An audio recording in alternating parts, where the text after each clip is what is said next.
Well, joining me now is Dr. Lawrence Diller. Dr. Diller, great to see you. Thanks for joining us this morning. Sure. So let's talk about autism and autism diagnoses.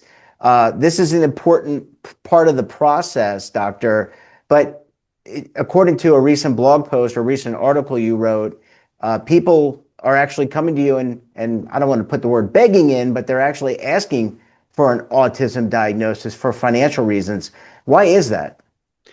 Well, the autism diagnosis confers a status where insurance companies in particular, and less so school systems, will offer payment for treatment for Hmm. autism, where actually the treatment called applied behavioral analysis or ABA is likely good for a range of children, toddler children, preschool children's problems.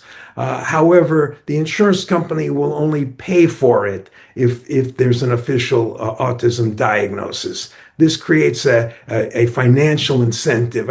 I'm not blaming the parents here. I'm only stating something that hasn't been stated enough to the media. Yeah, and uh, the services in general are, I would imagine, are cost prohibitive to the average family, and therefore it behooves the family to go through insurance. That's right. An estimate would be for 30 hours a week of this treatment, and it's basically a behavioral reinforcement kind of treatment. It would cost a family $70,000 for an Wow. annual treatment, and the treatments may run a year or two for more severely affected children. Yeah, I mean that obviously that's a lot of money, and I guess only the wealthiest among us will be able to pay that out of pocket. How long does it take? So let's just say and hypothetically, anecdotally, if I come to you with a child and I need to get them diagnosed, is that a long process? Is it a process that takes a week, a month, 2 weeks? How long does it generally take to do it? And I know No, it, yeah, it no, varies. I would start with a visit with the parents first, then one family visit, all right, that includes the child and all the sibs. If the child is 6 or older, there would be a visit for the child themselves, all right, and then a visit to go over my findings with the parents. It would be a 3 or 4 visit process. My fees would come into at about $1,000. There are much more detailed evaluations that sometimes the insurance company requires, which the parents alone would be spending 3 or 4 hours. And those can track up to $2,000 or $3,000 for the parents, and they would probably have to pay it themselves. This is in order to get the diagnosis. And does the cost vary depending on what state you live in, what city, or is I, geography matter or not matter? I think geography matters some, but not a lot. I'm talking about most of the specialists are only in major metropolitan areas, and they tend to be more expensive. Yeah, so people maybe in non-popular areas maybe don't have access Yeah, to this. They would probably have to come visit a provider in a major city in order to get right. this diagnosis. In terms of the process, so the parents are armed with this. Maybe that's not a good word, but they're armed with this diagnosis. They're now able to go to their insurance company. Are they able to take this diagnosis and then come up with a plan for their child so that Yes, they can?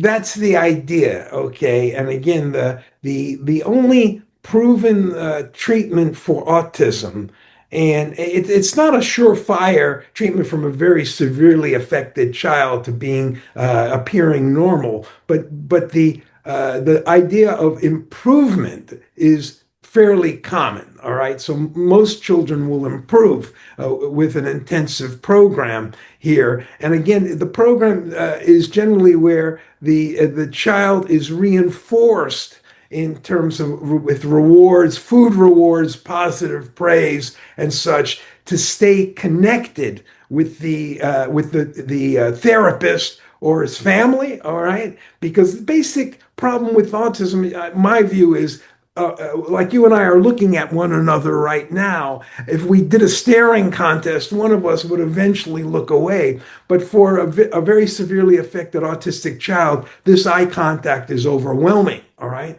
So the trainers basically getting the child to get used to this contact. And if language isn't there, also adding language training to the child. Okay. So if the child is able to do this for 10, 15 seconds, they might give the kid a food reward or, let them self stimulate, because that's the other thing. The children will, in order to avoid this, may smack themselves on the face or do something odd that looks very odd. All right. And they really would like to do that, but they're restrained by the trainer until they give you the 15 seconds of eye contact, and then if they want to smack themselves, they're allowed. That's the reward, to smack themselves. That's one example. I don't want to do that, but the basic idea is to keep the child engaged by using primarily rewards and not allowing the child to escape to self-stimulation. I don't know if that makes sense.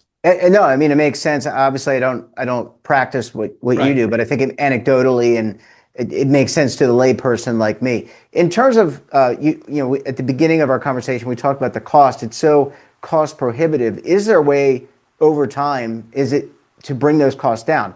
More behavioral therapists, more people that are following you and your lead into the training that you have. I know you have over 45 years of expertise and experience, but are there ways that eventually maybe the cost can come down?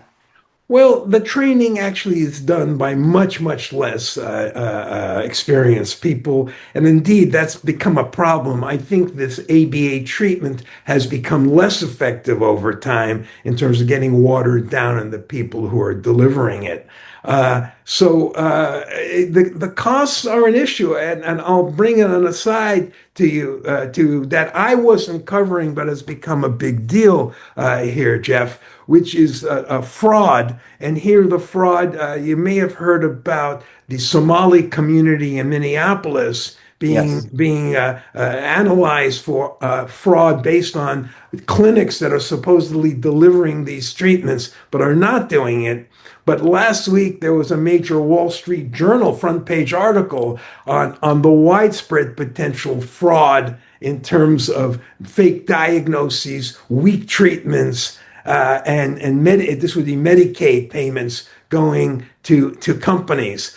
I wasn't necessarily kind of following up on that. My interest was simply there is a financial incentive in Yeah. terms of the diagnosis. Yeah, absolutely. I mean, if you care about your child, you're going to do everything and anything to get what they need so that they can be treated and be productive members of society. Dr. Diller, we're going to have to leave it there. Great to see you. Thanks for joining us, and we look forward to having you back on the program again very soon, sir. Okay, bye bye. Well, thanks for watching, and don't forget we're back again tomorrow morning with another great expert and another great topic. You can tune in right here Monday through Sunday at 7:30 a.m. Eastern Time. And don't forget to subscribe to our daily newsletter, The Morning Pulse, for all the news in one place, delivered directly to your email box. Check it out at our website.